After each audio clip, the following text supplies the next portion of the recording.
जय हिंद मेरे प्यारे अजीज दोस्तों। आज हम कॉन्स्टिट्यूशन का एक महत्वपूर्ण आर्टिकल आप लोगों के साथ शेयर कर रहे हैं। इस आर्टिकल का प्रयोग कर हम तमाम भारतवासी अपने अधिकारों की मांग करते हैं, अपने अधिकारों के लिए स्पष्ट रूप से सरकार के सामने अपनी बातों को रखते हैं। तो ये आर्टिकल है आर्टिकल नंबर 19। यह स्वतंत्रता के अधिकार अनुच्छेद 19 से 22 के बीच में आता है। यह अनुच्छेद 19 का यह आर्टिकल हम आपके सामने प्रस्तुत किए हैं। यह आर्टिकल क्या कहते हैं, इनके अंतर्गत कौन कौन सी बातें कही गई है, बस इसके ही बारे में इस छोटे से वीडियो में हम समझेंगे और जानेंगे। आप लोगों को समझाने के साथ साथ हमें भी बहुत सारी बातें समझ में आती है, जिसके लिए आप लोगों का मैं तहे दिल से धन्यवाद करना चाहता हूं।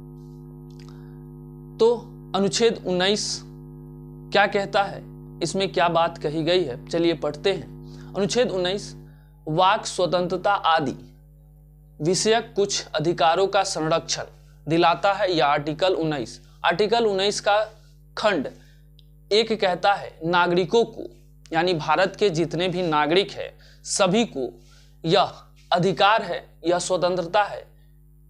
उपखंड क के द्वारा वाक स्वतंत्रता और अभिव्यक्ति की आजादी दी गई है। यानी इस देश में जितने भी व्यक्ति निवास करते हैं, इस देश में जितने भी व्यक्ति रहते हैं, उन सभी को अपनी बातों को रखने, अपनी बातों को अभिव्यक्त करने, अगर आप बोल नहीं सकते हैं तो कुछ बातों को अभिव्यक्त कर सकते हैं, उसको रखने की आज़ादी दी गई है। आप अगर पॉलिटिकल पार्टी, सत्तारूढ़ पार्टियों से खफा है तो उनके बारे में भी आप कह सकते हैं। अनुच्छेद 19 का खंड 1 का उपखंड ख कहता है शांतिपूर्वक और निरायुध मतलब विदाउट आर्म्स, यानी बिना कोई हथियार के सम्मेलन करने की आज़ादी है। अगर आपको ऐसा लगता है कि हम भारत में अपनी बातों को रख नहीं पा रहे हैं तो शांतिपूर्वक और निरायुध तरीके से सम्मेलन कर सकते हैं और लोगों के समक्ष अपनी बातों को रख सकते हैं। यह आर्टिकल 19 क्लॉज 1 का उपखंड ख कहता है। अनुच्छेद 19 के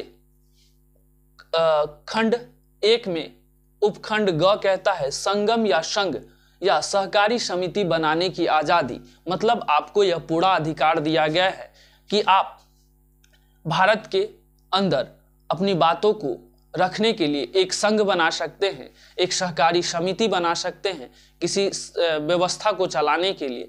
तो यह पूरी आज़ादी आपको आर्टिकल 19 का खंड 1 का उपखंड ग कहता है देता है।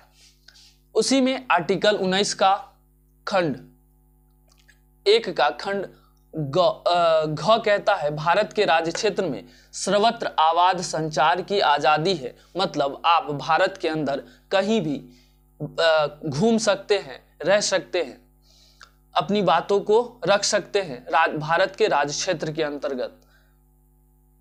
अनुच्छेद 19 का खंड ख का खंड 1 का खंड उपखंड अंगा कहता है भारत के राज्य क्षेत्र के किसी भी भाग में निवास करने और बस जाने की आज़ादी, मतलब आप भारत के अंदर रहते हैं और भारत के किसी भी कोने में जाकर रहना चाहते हैं, किसी भी कोने में आपको बिहार से मुंबई जाकर रहना है तो आपको पूरी आज़ादी है कि भारत के एक कोने से दूसरे कोने में जाकर रख सकते हैं। भारत के किसी भी कोने में रहने के लिए, भारत के किसी भी राज्य क्षेत्र के अंतर्गत रहने के लिए आपको कोई रोक नहीं सकता है। यह आर्टिकल 19 हमें पूरा अधिकार देता है। आर्टिकल 19 का ही खंड 1 का जो लोप कर दिया गया है, इनको हटा दिया गया है। यह संपत्ति का अधिकार देता था, लेकिन यह संपत्ति का अधिकार इसलिए हटा दिया गया है कि भारत के राज्य क्षेत्र का विकास करने के लिए कभी कभी लोग अपने संपत्ति को बेचते नहीं हैं सरकार से, इसीलिए इसको हटा दिया गया है। आप इसको एक लीगल अधिकार के रूप में यह दे दिया गया है। पहले यह स्वतंत्रता के अधिकार में था, लेकिन इसे अब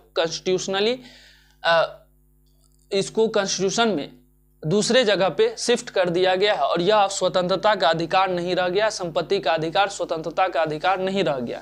इसे 20 6/1979 को हटा दिया गया है। कॉन्स्टिट्यूशन के फंडामेंटल स्वतंत्रता के अधिकार से हटाकर इसे कॉन्स्टिट्यूशन के दूसरे लीगल अधिकार में इसे शामिल कर दिया गया है, संपत्ति के अधिकार को। और अनुच्छेद 19 का 6 कहता है कोई वृत्ति, उपजीविका, व्यापार या कारोबार करने की पूर्ण आज़ादी होगी। मतलब आप भारत के अंदर रहते हैं तो हर एक व्यक्ति को जीवन जीने के लिए अपने किसी न किसी प्रकार का व्यवसाय करना पड़ता है, रोजगार का सृजन करना पड़ता है, उपजीविका के लिए लोगों अपने जीविका के लिए लोगों के घर लोगों के किसी अन्य लोगों के साथ बिजनेस करना पड़ता है। तो इनकी पूरी आज़ादी है। अगर आप बिहार के लोग हैं तो भारत के किसी भी कोने में जाकर आप अपनी उपजीविका को चला सकते हैं। जैसा कि हमारे बिहार में देखा गया है कि बिहार के बहुत सारे लोग पलायन कर जाते हैं, दूसरे राज्यों में जाकर बसते हैं और वहां अपना व्यापार चलाते हैं। अनुच्छेद 19 का खंड 2 कुछ रेस्ट्रिक्शन देता है कि आप इस चीज को करते दौरान इन जितने भी 6 अधिकार दिए गए हैं, स्वतंत्रता के अधिकार, उन 6 चीजों को करते दौरान आप भारत की इन अधिकारों का प्रयोग कर कोई भी व्यक्ति भारत की एकता और अखंडता को तोड़ने एवं मैत्रीपूर्ण संबंध के खिलाफ बात नहीं करेगा। ये भारत के कॉन्स्टिट्यूशन में यह जो 6 अधिकार दिए गए हैं, इनका प्रयोग कर कोई भी व्यक्ति भारत की एकता और अखंडता और भारत का जिससे के भी साथ मैत्रीपूर्ण संबंध है उसके खिलाफ बात नहीं कर सकते हैं।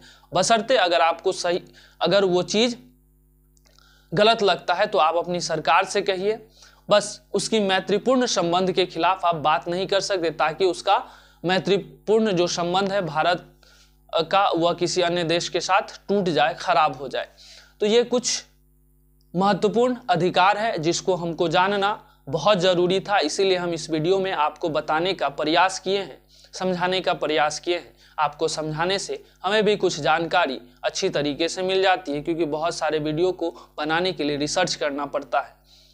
तो ये अधिकार है, इसका अधिकार कर आप भारत के किसी भी कोने में रह सकते हैं, बात कर सकते हैं, बोल सकते हैं, अपने सरकार के खिलाफ भी चाहे तो आप बोल सकते हैं। अगर सरकार कुछ गलत करती है तो अब सरकार आपके साथ अच्छे कर रहे हैं तो आप सरकार के खिलाफ ना बोले, क्योंकि लोकतंत्र का यह सबसे अच्छा व्यवहार बनाया गया है कि आप सरकार के खिलाफ एक दायरे में रहकर बोल सकते हैं। तो आप अपने सरकार के खिलाफ, अगर सरकार कुछ नहीं कर रही है तो सरकार के खिलाफ बोलने की आज़ादी भी हमारा यह कॉन्स्टिट्यूशन का आर्टिकल नंबर 19 देता है, जिसका प्रयोग कर हम सभी आदमी अपने अधिकारों को रख सकते हैं। एक शिक्षित भारत बनाने के लिए हमें सबसे पहले जानकार होना पड़ेगा, इसीलिए जानकारी को कलेक्ट कीजिए, जहाँ से भी हो, जिस तरीके से हो, उसको कलेक्ट करने का प्रयास कीजिए और आप शिक्षित भारत बनाने में एक महत्वपूर्ण कदम उठा सकते हैं। मिलते हैं किसी नेक्स्ट वीडियो में, तब तक के लिए जय हिंद, जय भारत।